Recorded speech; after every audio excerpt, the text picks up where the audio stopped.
Hey, what is going on, guys? It is Needle. So in today's video, I wanted to make an updated controller settings video for you guys. You guys always seem to love this video, and I try to put out every single month or so, or at least when I update my sensitivity a lot. In this one though, I do want to add a little bit of twist on it, just to give you guys some more information to help you guys get a little bit better here. So I'll put some timestamps on the screen right now, and I'm going to explain what I'll be going over right now. So first thing I'll cover is my settings that I've been using for about 2 years at this point. I've been able to win $100 online with the Fortnite Online World Cup qualifier. So these are my go-to settings. I've tested these time and time again. They always seem to work for me. After that, I'll cover what the top pro players use and the controller players. I have some sensitivities and settings from the people in the World Cup and all their averages, so we can take a look at what the pros are using if you want to emulate theirs. After that, how you can optimize your binds on controller. And then after that, I'll be going over some accessories, peripherals that you can use and buy for your controller that will help your gameplay. And the last thing I'll cover is if you guys want to find your own perfect sensitivity and how you can do that. But before we do get any further in the video, if you guys do enjoy educational content in Fortnite, or you're just looking to get better and watch some videos, make sure to subscribe and turn on post notifications for the channel.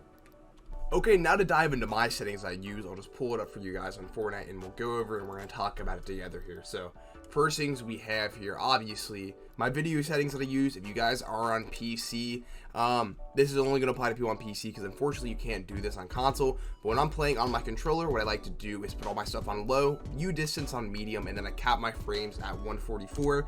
Whatever reason, people have said that it actually helps with input delay if you cap your frames on 144 with the PS4 controller. Not sure how true that is, but I do it. Next, on to my X and my Y sensitivity. Keep in mind, I do change this like every single day when I hop on. I do keep it around this range of around 7 to 0.75 for my X. Right now it's at 0.735, but whatever I'm feeling for the day, whatever feels good for me, that's what I'll usually go with. But I do try to stay around the 7 range. Same thing for the Y. I think I've actually always had my sensitivity, my Y sensitivity at 7. After that, you go into the targeting sensitivity. As of right now, I use 0.37. Feels good for me. I can hit my AR shots with it. And then my scope, I use 0.4. If you guys are wondering the difference, so targeting is obviously just for like ARs and aiming in with any gun, and then scope, anything with a scope, so snipers, scoped AR. After that, you have my building sensitivity, my edit mode sensitivity. This is something that I've actually put a little bit down over time. For whatever reason, I just felt a little more comfortable having it lower. I used to have edit mode and build at 2, but as of now, I use my building sensitivity at 1.7, and then my edit mode at 1.6. These are all preference. I do change these a decent amount depending on how I'm feeling, so keep that in mind. If you do want to find perfect ones for you, I'll cover that later in the video. I've made videos on the past, but I will cover it again. And then just go down through here, anything you guys need to know through the actual game settings. That I would suggest, I use my heads-up display scale at 0.75. That's just like where your guns are, where they sit on the screen, makes that a little bit smaller. Other than that, though, some of the major stuff, sprint by default, I'm not going to cover that too much right now, but later when I talk about binds, I'll explain why that's important, but I do use sprint by default. Tap to search / interact. Some other ones that I would suggest, edit mode aim assist off. Personal preference for me, I just do not like that. After that, obviously you want turbo building on. Auto open doors is one of those that could go either way. If you just want to keep your momentum while running and have doors open for you, you can do that. Builder Pro, build immediately, needs to be on. Auto sort consumables to the right. Personal preference for me, makes it easier to play. Vibration off, if you guys are interested in that. And then another one I'm going to suggest here for you guys that I actually don't have on just because I use this for my videos and thumbnails.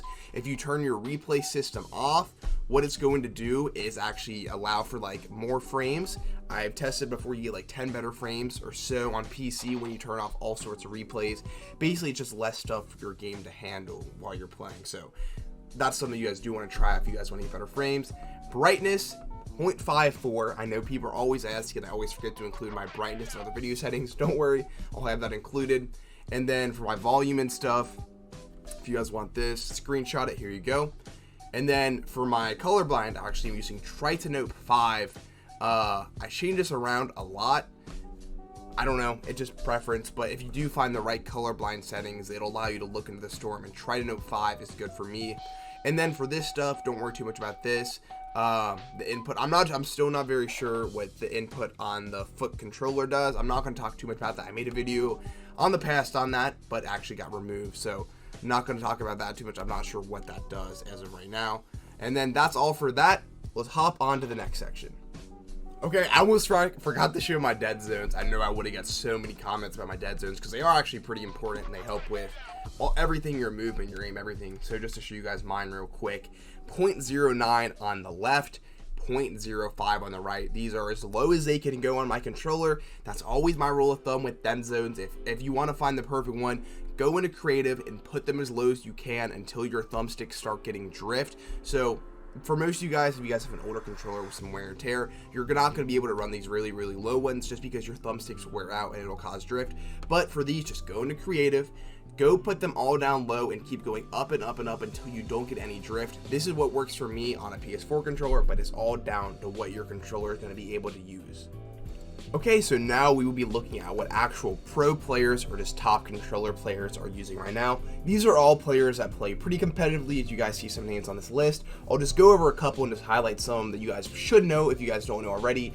KNG Unknown, he's in Team Congarna, played in the World Cup in the solos, if I remember correctly. Same thing with Atlantis Lecce, he was in the World Cup on controller.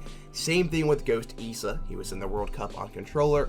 And then the last one here that I actually noticed off the top of my head, Ghost Aiden as well, also played on controller in the World Cup. So I think only 6 or 7 total players on controller made to World Cup. So here are 4 of them right here, and some other players you guys know: Innocence, Nick Merckx, Ghost Camo. So let's just look at the averages. I'm sure you guys can see theirs right now on the screen if you guys just want to look at their individual ones. But the averages, so the average X would be 0.7155, and then for the Y sensitivity would be 0.69. Their ADS is 0.35, build is 1.758, edit would be 1.662, and then for dead zones, the left stick average is 0.13, and then the right stick average would be 0.11. So pretty similar to the ones I have, just to give you guys a little ballpark of what other pros are using, but feel free, I'll leave it on the screen for you guys right now. Screenshot this, take a look. If you want to copy some of theirs, try theirs out. This is what the top controller players are using, and this is their averages right here. So next up, I will be covering binds. The reason I don't show my binds in this video is mainly just because I play claw, and I know a lot of you guys actually don't play claw, so my binds aren't really going to help for you guys. If you guys are unfamiliar with what claw is, it's basically a way you can hold your controller to never actually take your right thumbstick, or I'm sorry, your right thumb off your right thumbstick. So what this does is allow you to keep aiming at all times, which is obviously going to be very important, because let's say if you don't play claw, you obviously need to hit your builds. Let's say you're on a PS4 controller, you have to pick up your right thumb and remove it from your thumbstick and put it on circle. So that's going to be a little bit of time off of aiming. That's why I personally play claw. But I'll show you guys Jacob's build controls right here that he uses, and he is a non-claw player and actually a very good controller player at that. So he actually uses L2 stairs, which is going to be standard, uses L1 roof, R2 wall, R1 floor. Those are all going to be standard for a controller. He uses toggle pickaxe on triangle. He actually uses switch mode, which is basically just your building on square. And then he actually has a circle unbound, it looks like. He jumps with X, his inventory up on the D-pad, unbound left on the D-pad, squad comms right on the D-pad. He has his emote down on the D-pad. Those don't really matter too much. And then he's going to be editing with L3. So like I was explaining to you guys earlier, it's very important to remove your sprint bind when going for any kind of binds at all, just because it's an unnecessary bind, and if you remove that, you can free it up with an edit or a jump, which is going to allow you for more aiming and less moving your right thumb around. And then after that, he uses R3 for his traps. Since I'm talking about binds, I might as well tie this into the accessories part because they do go hand in hand. So what you guys can do is buy a pair of paddles or a scuff controller, which is going to allow you to have an extra button or two on the back side of your controller. I'll pop a picture right now. This is what a scuff controller is. It basically just has 2 to 4 extra buttons on the back, which you can hit with your pinkies, which you basically just use to hold the controller. So personally, you guys see in this picture they use it for jumping, building, or editing, so you can really do whatever you want in there. It just frees up so many more binds and so much more control on your controller.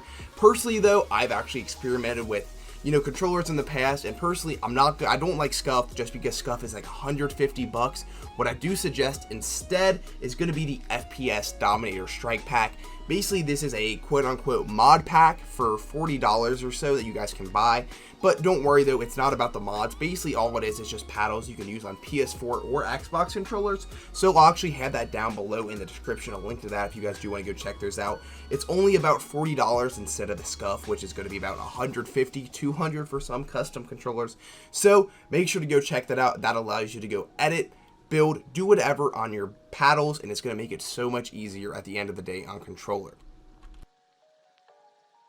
And now for the last part of the video I said I would cover is how to find your perfect sensitivity. This is a video I've made a little bit more in depth a couple times in the past, showing you guys edit sensitivity, aim, X, Y, whatever. I'll just explain it very, very briefly here and take the information you need from this and run with it if you guys just want to try to find your own sensitivity. So for X and Y sensitivity, what I personally would do, go into any single aim trainer in Fortnite and then just go in there with an AR. What you're going to want to do is just have an idea of what your X and Y is, and then just keep going up, down, lower, whatever it may be. I usually go down like 0.05. So if I'm starting with 7, I'll start with 7, then I'll go up to 0.705 and keep trying those. So for X and Y, what I like to do, take an AR and any kind of aim training course, and then just simply hip fire it and figure out what feels comfortable. If you guys don't know what hip firing is, it's basically no scoping when you just don't aim in and just spray your AR without aiming. And then keep doing that until you find the one that feels the most comfortable. Same thing goes with the Y. It's going to take a little bit of experimenting, but that's how you can find your perfect one. And then obviously go online and try it. Same thing with edit sensitivity. Go into an edit course and just tweak your sensitivity little by little until it feels the most comfortable for you. Same thing goes with building. Go into creative, start cranking some 90s until you figure out what's comfortable. And then obviously from there, same thing works for aiming sensitivity in your scope. Just go into an aim trainer and keep trying different ADS sensitivities and keep going up by little, decreasing it a little bit and just figuring that perfect medium range for you that's going to work. All right, that's all for me, guys, though. Hopefully you guys did enjoy this video. If you guys did, like I said, make sure to sub, leave a like in the video, turn on post, and you guys know the deal. That's all for me, guys. I'll see you guys in the next one, though. Peace.